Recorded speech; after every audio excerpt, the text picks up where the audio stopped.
Alright guys, what's going on? Here she is, 2006 Subaru Outback XT.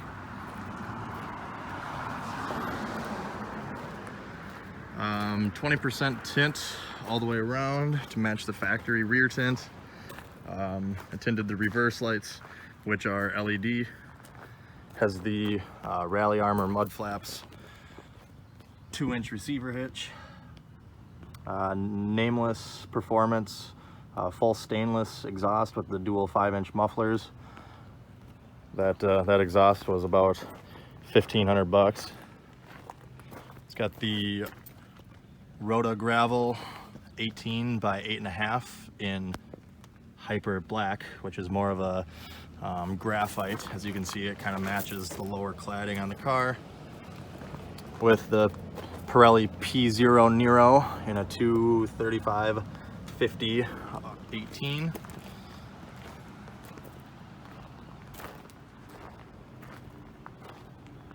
Does have 3000K yellow HID fog lights and 6000K pure white HID headlights.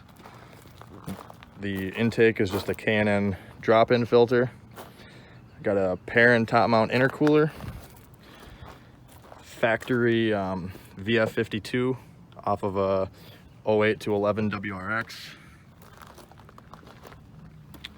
Grimspeed boost controller, electronic boost controller. Perrin inlet pipe.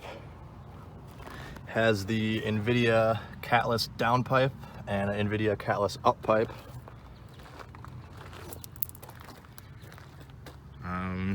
Got kind of a mesh grill here that I got from one of the members off the Subaru page. I do have the original grill to go with this still.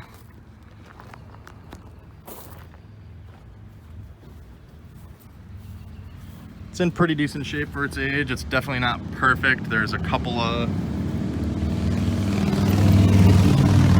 course, because I'm making a video, bastards. Race me then. Alright, back to it. So, obviously, like I said, there's some blemishes with the paint, as to be expected with a 12-year-old car. Nothing super major, no massive dents or anything, or super really bad cancer. It would just be, you know, minor dings and scratches here and there. Check out the back here.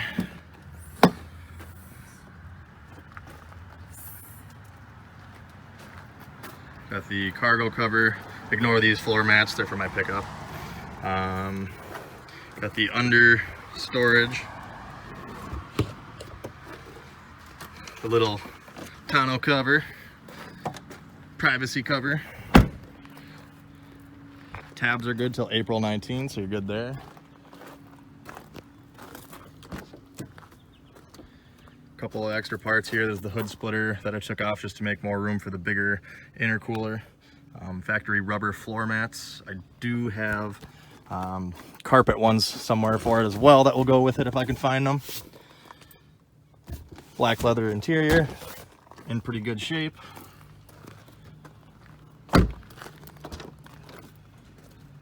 Five-speed manual. Power seats, passenger and driver. Heated front seats.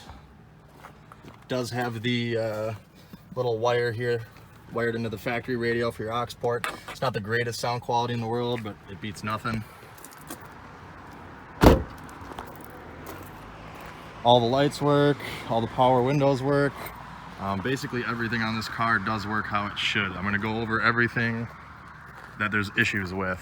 So this is gonna be one of the most honest car walk-arounds you've ever seen. So the wipers are good still on the front for a little while anyway.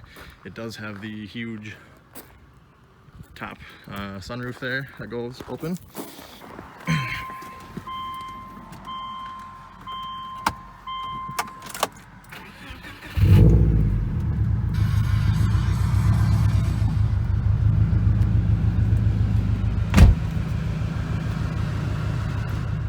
$183,000, no engine lights or anything, 3/4 of a tank of gas, hella super tone horns, of course, power windows, power locks,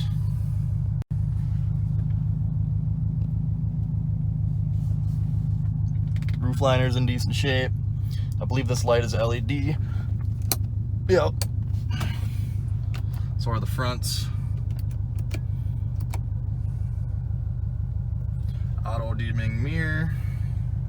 Heat works well, AC works great. I bought this car 2 years ago in Wisconsin.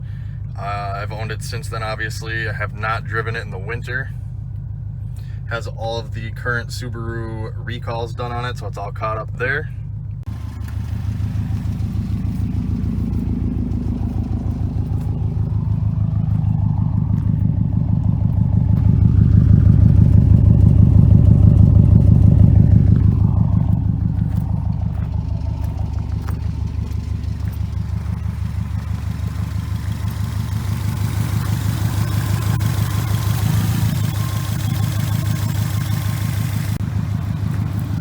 HODs.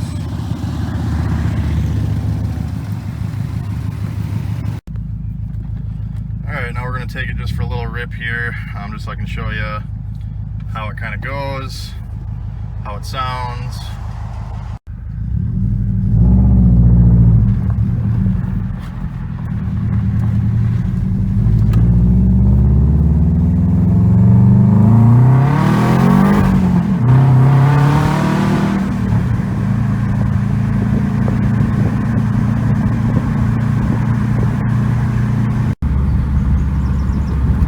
So here's cruising at 40 with the windows down. It's really not too unbearable. It's got some drone with the windows up, but I mean, if you're buying this car, you're probably in it for more of the performance. It won't really bother you as much. It's nothing super unbearable. This exhaust, it does have the resonator in the middle of it. It's all a straight through design. So it's all 3-inch all the way back straight. And then it splits off to the dual 2 1/4 inch, I believe. 2 1/4, 2 1/2, can't remember.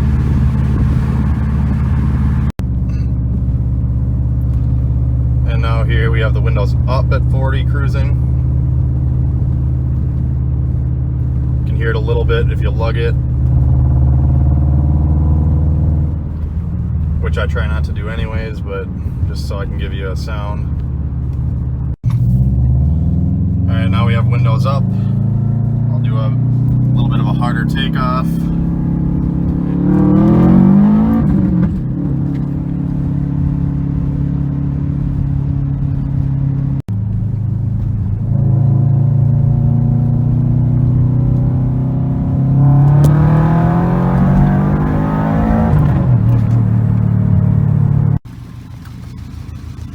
So for those of you that don't know, the Outback XT has the 5-speed manual just like the WRX. Well, I mean, you can get the auto or the manual. This one's the manual. The difference is between this and the WRX is this is actually slightly higher horsepower and torque from the factory. I believe it's rated at like 240 or 250. That's where the WRX is 230. And the Outback has a 444 gear ratio as opposed to, I believe, 373 or something of that nature. So obviously you're not going to compare the WRX to this speed-wise. The WRX has a little bit smaller tires and it's kind of meant for speed and rally, obviously, but it does get up and scoot pretty good. Aside from the various intake and exhaust parts on it, it does have, side note, you can see the horns for the grill there. It does also have the 91 octane tune I had done at JM Auto. I also just had about $1,600 worth of work done there. When my factory turbo went out, I threw a VF52 on it, and that one took a dump shortly after. I suspected it was due to the oil supply line being plugged. Didn't have really enough time to fix it, so I just brought it there, had them guys fix it. They took everything apart. They took both oil filter screens out, the banjo fittings, so those won't clog on you anymore. It's got a brand new oil feed line kit, steel braided. Everything's cleaned out. They flushed the oil, changed the oil, new filter. I recently resealed the oil cooler on that, so that's not leaking anymore. Had them, obviously they did the dyno tune, so like I said, 91. On their dyno, which they claim reads 10% lower than a Mustang dyno, so it's a very strict dyno. This car put down 245 horse, 260 torque, and then in shootout mode, it made 310 horse, 335 torque, which according to JM, they say shootout mode is basically within 3% of what the car would make on a dyno jet dyno, which they say is an unloaded dyno. So I don't know which numbers you want to pick. I kind of just average them out and say it makes about 285. So now we're going to go over the known issues with this thing, and I'm going to go in order of severity. I'm going to try to go in order of severity in my opinion. So here we go.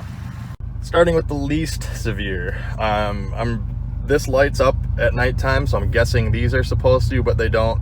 So if they don't, then I'm guessing there's a ball burnt out in there. Not a huge deal.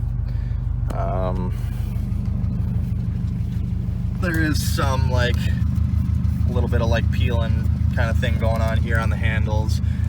I do have a few little blemishes like this going on the panels. Nothing, again, major. Come over here. The next thing would be I'm missing my battery hold down. It's just in place by a bungee cord right now. Next is probably the rear wiper blade. It does work. The blade is just not the greatest. It streaks a little bit. This little anchor hook is missing on this side. I believe I still have it in like the center armrest, but it just fell out. What's next? Oh, the exhaust hangers. I'm gonna shut this off so you can actually hear me. I'm not sure how well you can see it here, but the factory hangers don't hang low enough. I just have the metal hanger of the exhaust zip tied to the factory hangers right now because the car needs aftermarket hangers that hang down a little bit more. I don't have those yet. The issue is if the exhaust doesn't hang low enough, half of it dumps above the bumper and then it gets into the cabin and you smell exhaust. So it's good right now.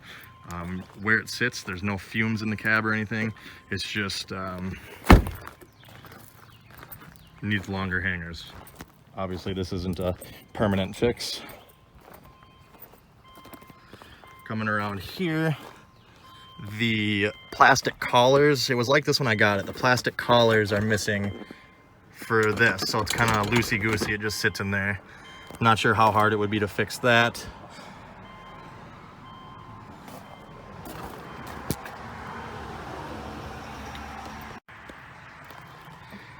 I suppose next would probably be the little bit of rust that's in the fuel door here. The guy before me put this like anti-rust stuff on it. It's doing a pretty good job. You can barely see it. Slowed it down pretty good, and it's been this way since I've had it, the 2 years. So it's actually working pretty good.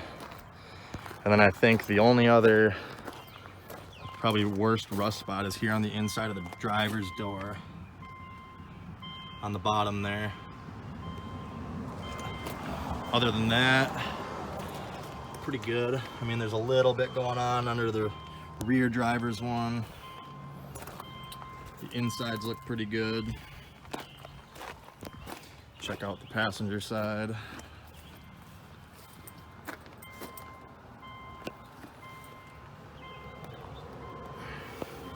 Again, just a little bit.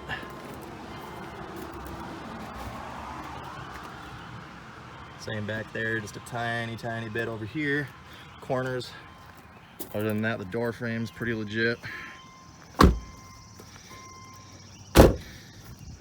Next would be, I mean, obviously they work fine, but I would strongly recommend doing brakes all the way around. The brakes in the Outbacks are just kind of known to be a little underpowered.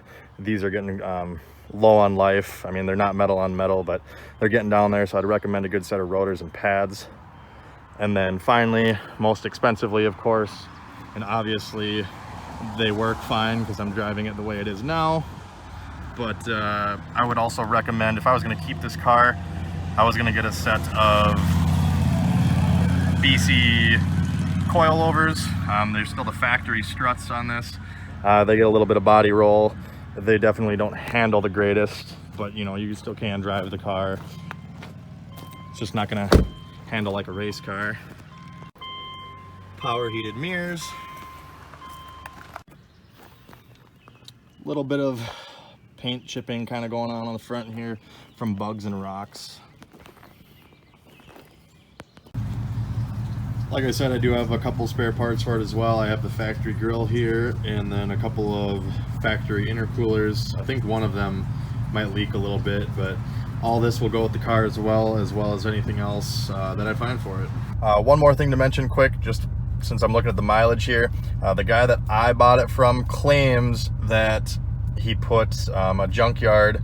He somehow blew up the engine in this thing. I'm not sure what happened, but he got another Gold Star rated engine from some salvage yard that allegedly had something like 90K or 100K on it, and that's the engine that's currently in this, and it does somewhere have like some paint marker writing, so I believe him. So that was probably around the 170,000 mark. So just something to keep in mind. I've only put about 10,000 miles on this car since I had it. Like I said, I don't drive it in the winter, so it's kind of just like my fun car. If you have any other questions, hit me up. I'll answer them best I can. I think I covered basically everything here. I might have missed a couple of small things, but pretty much nailed it on the head. Cruise control obviously here. If you have any questions, like I said, let me know. And please also, only serious buyers. I don't, if you want to test drive it or something, it would be nice to have money in hand. If you're serious, I'll let you test drive it, but I'm not just going to let anybody come and beat on it. So be prepared for that. If you're going to come and you want to test drive it, try to have money, or at least be serious about it, please. Thank you.